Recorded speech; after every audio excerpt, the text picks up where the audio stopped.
चलो बच्चा स्टार्ट करते हैं सम नंबर 10। सम नंबर 10 में हमें गिवन इन्फॉर्मेशन में क्या है, तो बच्चा गिवन इन्फॉर्मेशन में हमें दिया गया है एक कैश बुक और दूसरा बोला जाएगा पासबुक। ये पहले पॉइंट क्लियर करना है। ये सम जब भी आप सॉल्व करो तो उसमें कैसे स्टार्ट करना है वो क्लियर करना है। फर्स्ट ऑफ ऑल आपको पहले देखना पड़ेगा कि balance as per cash book and balance as per passbook दोनों के ओपनिंग बैलेंस है कि नहीं, सेम है कि नहीं, एग्जैक्ट वर्ड वो बोलना चाहिए।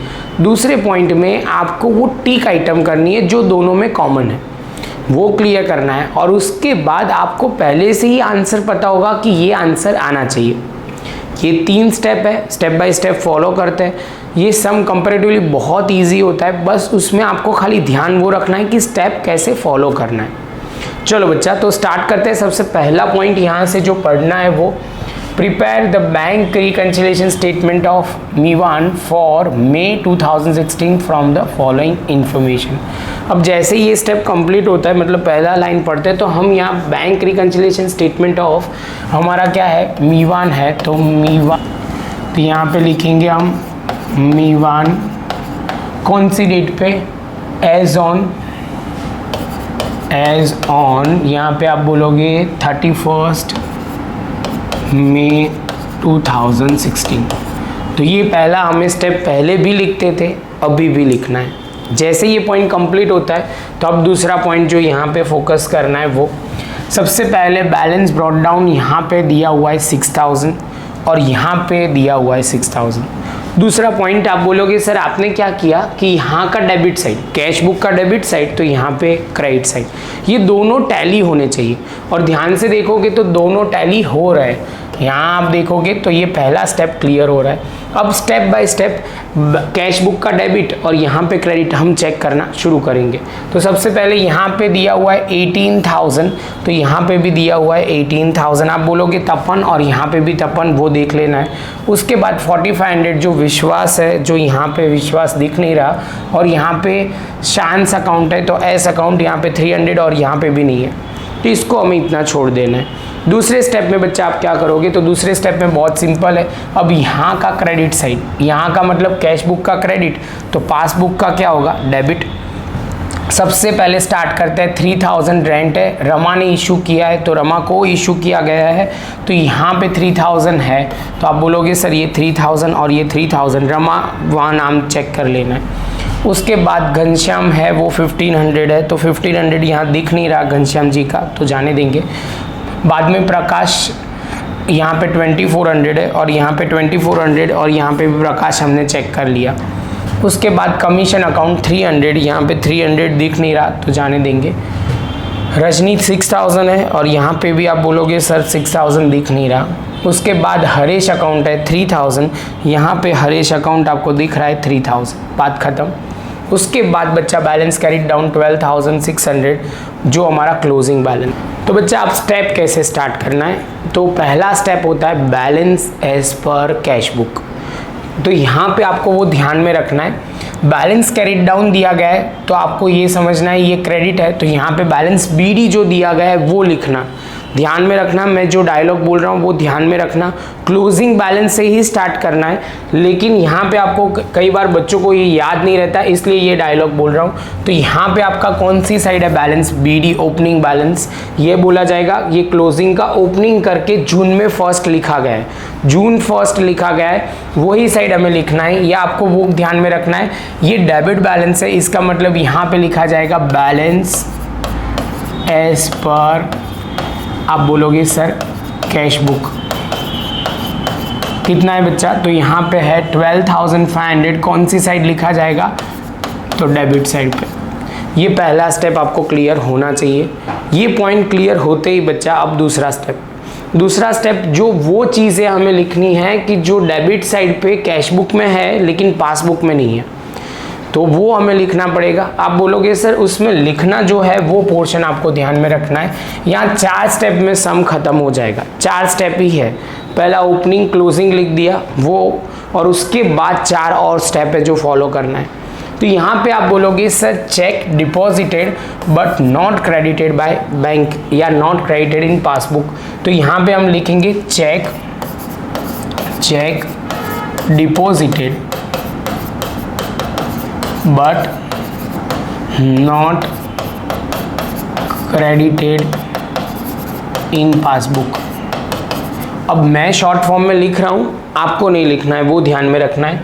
जिसमें आप लिखोगे विश्वास का है 4500 और आप बोलोगे सर दूसरा कौन है, एस अकाउंट है जो 300 है, तो आप बोलोगे सर टोटल 4800। ये कौन सी साइड है, डेबिट, तो हम कौन सी साइड लिखेंगे 4800। आप बोलोगे सर हम लिखेंगे क्रेडिट। सिंपल है, पहले चेक हमें मिला था, हमने डेबिट किया था, उसकी रिवर्स इफेक्ट 4800 डेबिट होगा। क्लियर। सेम वे बच्चा अब आगे जाएंगे, आप बोलोगे सर अब होगा यहाँ पे दूसरा पॉइंट, हम हर बार क्या करते होंगे, तो आप बोलोगे सर हर बार हमने क्रेडिट साइड पे बैलेंस कम किया होगा। Cheque issue but not presented, वो ध्यान में रखना है। तो बच्चा ध्यान में वो रखना है, तो इसके हिसाब से हम लिखना शुरू करते। तो यहाँ पे आप बोलोगे cheque issue but not presented. तो यहाँ पे सबसे पहली चीज़ आपको वो ध्यान में रखना है जो है घनश्याम जी का अकाउंट, तो यहाँ पे आप बोलोगे सर 1500। दूसरा आप बोलोगे सर कमीशन है, तो यहाँ पे हमने कमीशन लिख दिया कितना 300। दूसरा आप बोलोगे सर ये यहाँ पे दिया हुआ है 6000 जो आर अकाउंट लिखा जाएगा 6000। और तीसरा जो है हरीश अकाउंट, लेकिन यहाँ टिक करना रह गया है, यहाँ पे था ही ऑलरेडी, देख लो ये तो वो था तो हमने टिक नहीं किया, वो टिक कर देना है, तो इसलिए कन्फ्यूजन क्रिएट ना हो। क्लियर। तो यहाँ पे कितना हो जाएगा 6000 प्लस 1500 7500 प्लस 300, तो आप बोलोगे सर ये हो जाएगा 7800। ये पॉइंट बहुत क्लियर होना चाहिए कि यहाँ पे हमने किया था क्रेडिट तो हो जाएगा डेबिट। क्लियर। लॉजिक वो कह रहा है, लॉजिक भी क्लियर कर लो, और उसके बाद मैजिक आपको लग रहा है तो आप सिंपली उसको याद रख लो, क्योंकि यहाँ पे सिंपल है, ये चीज़ आती है एग्जाम में तो easily full out of full mark आएंगे आपको। यहाँ उतना ध्यान में रखना है जो भी इफेक्ट दी है उसकी रिवर्स इफेक्ट देनी है। यहाँ पे डेबिट इफेक्ट है तो हमने क्रेडिट किया, जो क्रेडिट इफेक्ट है वो डेबिट किया। लॉजिक वो है कि सिंपल हमारे पहले पैसे हमने क्या किए थे, हमने किसी को चेक लिखा हो तो बैलेंस कम किया था, अब बैलेंस बढ़ाना है, मतलब रिवर्स इफेक्ट, क्योंकि बैंक में उसकी इफेक्ट नहीं है तो उसकी रिवर्स इफेक्ट देंगे तो क्या हो जाएगा डेबिट। क्लियर। चलो सेम वे बच्चा अब आप बात करते हैं यहाँ पे सिंपल पॉइंट। अब फोर्थ पॉइंट अब होगा थर्ड पॉइंट। थर्ड पॉइंट में हमें ध्यान में रखना है, ये पासबुक रिलेटेड समझना है। तो पासबुक में आप ध्यान से देखोगे तो बैंक चार्जेस और जय अकाउंट दो चीज़ है। तो आप बोलोगे सर ये बैंक ने डेबिट किया है लेकिन कैश बुक में रिकॉर्ड नहीं है, तो यहाँ पे हम लिखेंगे amount debited in passbook which is not recorded in cash book. Passbook में डेबिट हुआ है, कैश बुक में रिकॉर्ड करना बाकी है। ये रिकॉर्ड करोगे तो आपको सिंपल समझना है, पैसे जा रहे हैं तो क्रेडिट होगा, आपको वो क्लियर करना है। दूसरा कि यहाँ पे डेबिट है तो हम दूसरी तरह के समझ सकते हैं कि जो बच्चे को वही लॉजिक याद रखना है, यहाँ पे डेबिट है तो यहाँ पे क्रेडिट हो जाएगा। मतलब आप बोलोगे सर बैंक चार्जेस लिखना है तो लिख सकते हो, बैंक चार्जेस है 30 और दूसरा है जय उसका है 15000, तो टोटल मिला के आप करोगे, ये डेबिट है तो हमें करना है क्रेडिट 1503 15,030। ये पॉइंट भी क्लियर। अब आया फोर्थ पॉइंट। तो यहाँ पे फोर्थ पॉइंट में आपको ध्यान में रखना है, यहाँ पे एक सिर्फ 9000 है तो यहाँ पे लिखेंगे, ये भी लिख सकते हैं कि डायरेक्टली डेबिटेड, यहाँ पे ऐसा बोला जाएगा कस्टमर डायरेक्टली, और लिख सकते हैं cheque directly deposited by customer which is not recorded in cash book.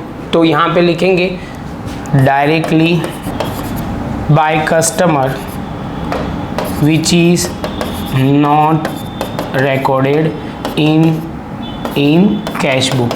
बच्चा बहुत शॉर्ट फॉर्म में लिखा है, आप मत लिखना। ये 9000 है तो यहाँ पे हम लिखेंगे सिंपल। आप बोलोगे सर ये क्रेडिट साइड है तो डेबिट साइड, और सिंपल वे में बोल सकता है कि हमें इफेक्ट कौन सी डालनी है, बैलेंस बढ़ रहा है इसलिए हमने डेबिट साइड पे लिखा। अब देखो बच्चा आंसर तो हमें पहले से ही पता होगा, आंसर हमारा क्या आने वाला है। तो आंसर यहाँ पे आप बोलोगे सर ये कौन सी साइड है, तो यहाँ पे डेबिट, तो यहाँ पे मैं जब लिखूँगा तो यहाँ पे आ जाएगा 9570। तो यहाँ पे आप बोलोगे सर ये इसका मतलब ये हुआ, ये हमारा कौन सा बैलेंस है, तो यहाँ पे आपको कैश बुक का क्रेडिट बैलेंस भी वर्ड यूज़ कर सकते हो, लेकिन ज़्यादातर मैं तो वर्ड वही लिखता हूँ, बैलेंस एज पर पासबुक, क्योंकि यहाँ पे आप समझ लो इसको क्रेडिट बैलेंस है, तो इसका मतलब ये हुआ बैलेंस एज पर पासबुक बोला जाएगा। और आप टोटल करते हो तो दोनों साइड टैली हो जाएगा। ऐसे भी कर सकते हो या पहले टोटल करके डिफरेंस ढूंढो तो भी चलेगा। हम दोनों साइड का टोटल टैली करके चेक कर लेंगे तो हमारा काम हो जाएगा। 12,600 प्लस 7,800 प्लस 9,000, तो आप बोलोगे सर यहाँ हो जाएगा 29,400, और यहाँ पे आप 4,800 प्लस 15,030 प्लस 9,570, तो हो जाएगा 29,400। क्योंकि हमें ऑलरेडी पता था कि ये हमारा आंसर क्या आने वाला है, तो हमारे लिए थोड़ा इजी हो जाता है। ये टाइप 1 टाइप का सम है। टाइप 1 में क्या होता है कि यहाँ का ओपनिंग बैलेंस और यहाँ का ओपनिंग बैलेंस सेम होता है। आप बोलोगे कैश बुक का ओपनिंग बैलेंस एंड पासबुक का ओपनिंग बैलेंस सेम होता है। नेक्स्ट सेशन में हम डिस्कस करेंगे कि जहाँ पे टाइप 2 में opening balance of as per cash book and passbook different होंगे और हमें उसको कैसे स्टार्ट करना है वो समझना है। तो मिलते हैं बच्चा नेक्स्ट लेक्चर में नए सम के साथ। और ये बच्चा मैंने प्रॉपर कर लिया है जिससे आपको क्लियर हो जाए, ये आप प्रॉपर देख सकते हो, नोटबुक में प्रॉपर लिख लो। मिलते हैं नेक्स्ट लेक्चर में नए सम।